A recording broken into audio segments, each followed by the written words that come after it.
এটা বিশেষ বার্তা প্রতিটা বাংলা ভাষাভাষী মানুষ, বিশেষ করে পশ্চিম বাংলার মানুষের উদ্দেশ্য করে। আমরা নিশ্চয়ই জানি আগামীকাল 4 মে 2026 পশ্চিমবাংলার বিধানসভার ফল প্রকাশ হতে চলেছে। কে জিতবে কে হারবে সবটাই মানুষ যার পক্ষে বেশি রায় দেবে সে জিতবে। তবে আমি মনে করি রাজনীতি এটা একটা উৎসব। যেভাবে ভোট প্রক্রিয়া হলো, নির্বাচন কমিশনার কড়া হাতে যেভাবে ভোটকে নিয়েছে, কোনো রকম অশান্তি সেভাবে শোনা যায় না তুলনামূলক। কিন্তু কয়েকদিন ধরে যেখানে স্ট্রং রুম আছে সেখানে যেভাবে ক্যামেরা অনেক সময় বন্ধ থাকছে আর থাকছে, এটা একটা প্রশ্নচিহ্ন যেমন রয়ে যাচ্ছে। পাশাপাশি আগামীকাল রেজাল্ট যেদিকেই যাক, আমরা মনে করি আমরা সবাই বাঙালি, আমরা পশ্চিমবাংলার মানুষ। দেশ মানুষকে অধিকার দিয়েছে, তুমি তোমার পছন্দের ক্যান্ডিডেট এবং পছন্দের দলকে তুমি পছন্দ করবে, সাপোর্ট করবে, ভোট দেবে। এটা ভারতবর্ষের একটা সৌন্দর্য। এই সৌন্দর্যতে যে যাকে পছন্দ হয়েছে ভোট দিয়েছে, এটাকে নিয়ে যেন কোনো রকম হিংসা না হয়।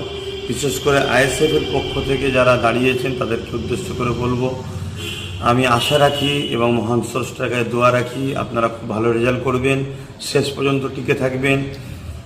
তথাকথিত কিছু মিডিয়ার খবর দেখে যেন নিজেদের মধ্যে মতনৈক্য তৈরি করবেন না, বেরিয়ে চলে আসবেন না, শেষ পর্যন্ত থাকবেন। কেন চারিদিকে কান পাতলে যেটা দেখা যাচ্ছে, 15 বছর মানুষ ভোট দিতে পারেনি, ভোট দিতে পেরেছে।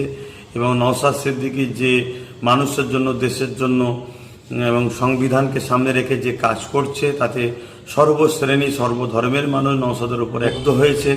তাই ব্যাপকভাবে যে ভোটটা পড়েছে, কোনো জায়গায় 92, 95, 98% তাতে আশা রাখা যাচ্ছে। এবং কান পাতলেও শোনা যাচ্ছে যে আইএসএফ যে জায়গায় দিয়েছে খুব ভালো রেজাল্ট করতে চলেছে। তাই আপনারা শেষ পর্যন্ত থাকবেন এবং আশা রাখবো। দুটো কথা আপনাদেরকে বলবো, নিশ্চয়ই আপনারা, আমি সবাই জানি, লক্ষ লক্ষ মানুষ এখন তাদের নাগরিকত্ব ভোটার তালিকা অনিশ্চিত হয়ে আছে। অতএব সেই জায়গায় জয়ের পরে আইএসএফে যারা করছেন, বিশেষ করে তাদের উদ্দেশ্য করে বলছি, সেরকম আনন্দ ফুর্তির মধ্যে আপনারা জড়াবেন না। বিজয় মিছিলের নামে ডিজে বাজানো এবং এমন কোনো কাজ করবেন না যাতে আমাদের ভুলে গেলে চলবে না যে আমাদের লক্ষ লক্ষ ভাই বোন, তাদের নাম এখনও কিন্তু অনিশ্চিত হয়ে আছে, ভোটার তালিকা থেকে বাদ পড়ে আছে। যতক্ষণ না তাদের ভোটার তালিকাতে আমরা আন্দোলন করে, লড়াই করে, আইনি সহযোগিতা নিয়ে তাদেরকে ভোটার তালিকায় নাম নিয়ে আসতে পারছি, ততক্ষণ আমাদের এই কাজ কিন্তু এখনও মাথার উপরে রয়েছে জিম্মা হিসাবে। বাকি আরও তো কাজ রয়েছে, এটা একটা বড় জিম্মা কিন্তু আমাদের মাথায় উপরে আছে, এটা দায়িত্ব আমাদের। পাশাপাশি এটাও বলবো, জয় আপনাদেরকে দিক, মহান স্রষ্টায় দোয়া করি। কিন্তু জিতার পরে আপনারা যেন খবরদার, বিগত দিন জানি আপনাদের উপরে 21 পঞ্চায়েত এবং লোকসভায় 21 থেকে শুরু করে 23-এ 24-এ যেভাবে জুলুম অত্যাচার হয়েছে সেটা খুব ভালোভাবেই জানি।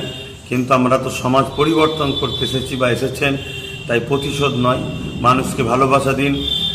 যারা বিরোধী তাদেরকেও ডেকে নিয়ে তাদেরকেও পাশে নিয়ে তাদেরকেও সহযোগিতা করুন। এটাই হবে দেশের প্রকৃত নাগরিক। আপনাদের দিকে মানুষ তাহলে আরও এগিয়ে আসবে। এই কথাগুলো মাথায় রাখবেন। প্রথম নম্বর কথা, জিতার পরে আনন্দের নামে এমন কিছু করবেন না, যেমন ডিজেটা আমার দেশের আইনও নিষেধ আছে। এবং এমন কিছু আনন্দ হুল্লোড় করবেন না। আমাদেরকে মাথায় রাখতে হবে, ওই লক্ষ লক্ষ মানুষের যে নাম এখন ভোটার তালিকাতে অনিশ্চিত হয়ে আছে, তারা যেন মনে কষ্ট না পায়, সেটাকেও মাথায় রাখতে হবে। এবং কোনো রকম প্রতিশোধ বা প্রতিহিংসা, কোনো রকম ফিতনাতে জড়াবেন না। জানি আপনাদের উপর অনেক জুলুম করেছে, কিন্তু যে মাফ করে সে মাফকারী কিন্তু অনেক বড় মানুষ হয়, এটাকে মাথায় রাখবেন। আশা রাখছি আপনাদের জয় কামনা করছি মহান স্রষ্টার কাছে। বিশেষ করে আইএসএফ যেসব জায়গায় দিয়েছে তাদের আল্লাহ যেন জিতায়, মহান স্রষ্টার অনেক ভালো রেজাল্ট করায়, এই দোয়া করছি। সকলে নিজের কাজ দায়িত্ব নিয়ে পালন করবেন, কোনোভাবে বিচলিত হবেন না, কোনো রকম গুজবে কান দেবেন না, কোনো রকম প্ররোচনায় পা দেবেন না। তথাকথিত গদি মিডিয়া বিগত সময় হিসাব করেছে, আর রেজাল্ট বাইরে হওয়ার আগে দেখিয়ে দিয়েছে অনেক সিট অমুক আগিয়ে আছে। এরকম কোনো খবরে গুজবে কান দিয়ে নিজেদের মনকে ভেঙে ফেলবেন না। আশা রাখছি আপনারা সুস্থভাবে কাজ করবেন। ভালো থাকেন।